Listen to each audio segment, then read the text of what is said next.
آقا کریم علیہ السلام حضرت بلال کے گھر گئے۔ ایک واقعہ ہے حدیث رسول صلی اللہ علیہ وسلم میں اپنی زندگی میں حضور تاجدار کائنات صلی اللہ علیہ وسلم حضرت بلال کے گھر گئے۔ آپ نے پوچھا آپ کی زوجہ محترمہ سے کہ بلال گھر ہیں؟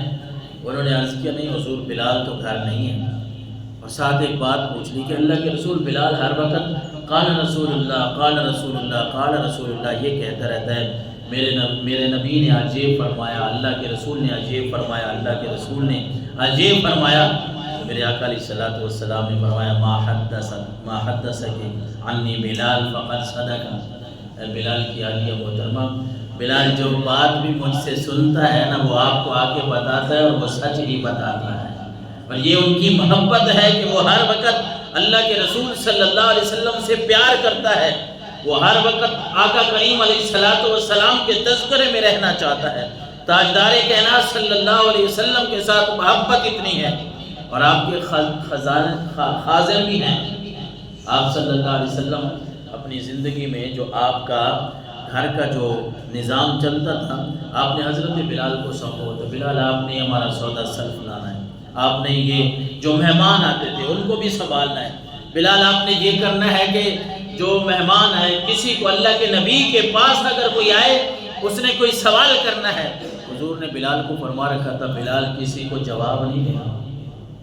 جو بھی آئے چاہے قرض بھی لینا پڑے ہر کسی کی مدد کرنی ہے، جس کا جو سوال ہو اس کو پورا کر کے بھیجنا ہے۔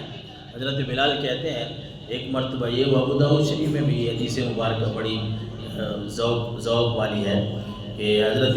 بلال کو کسی جس طرح محلے میں اپنے ہوتے ہیں جاننے والے کسی مشرک نے کہا تھا اے بلال میرے پاس پیسہ ہے بڑا،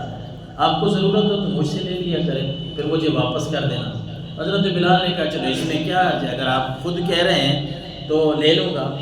حضرت بلال لیتے رہے، آقا کریم علیہ السلام کا پیغام آتا حکم آتا بلال یہ کام کروانا ہے، بلال نے ان سے لے لیے، پھر واپس کر دیں گے، کچھ واپس کیے کچھ رہ گئے، اسی طرح کرتے کرتے چونکہ وہ مشرک تھا،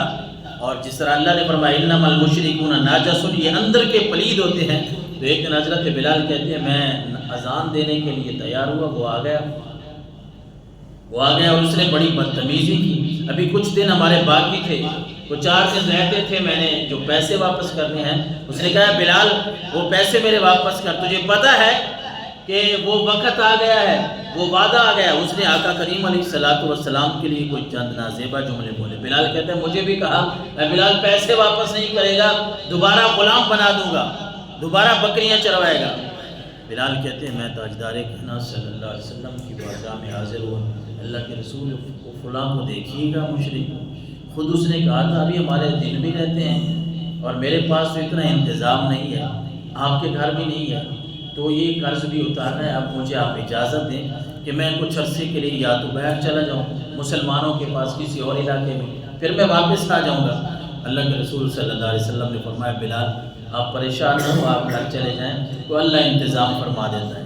کیونکہ سارے کاموں کا انتظام فرمانے والی ذات وہ اللہ تعالیٰ کی ہے، رازق اللہ ہی ہے، رزق دینے والی ذات انسان کا اللہ یبسط الرزق لمن یشاء ویقدر۔ مت کوئی سمجھے کہ مجھے فلاں دے رہا ہے میں فلاں کا کھا رہا ہوں، یا میں سمجھوں کہ میں فلاں کو کھلا رہا ہوں میں دے رہا ہوں اس کو، یہ ہمارے عام جملے ہیں، لیکن اصل یہ ہے کہ اللہ نے قرآن میں فرمایا اللہ یبسط الرزق لمن یشاء ویقدر، وہ اللہ ہی رزق کا مالک ہے، جس کا چاہتا ہے رزق وسیع فرما دیتا ہے، اور جس کا چاہتا ہے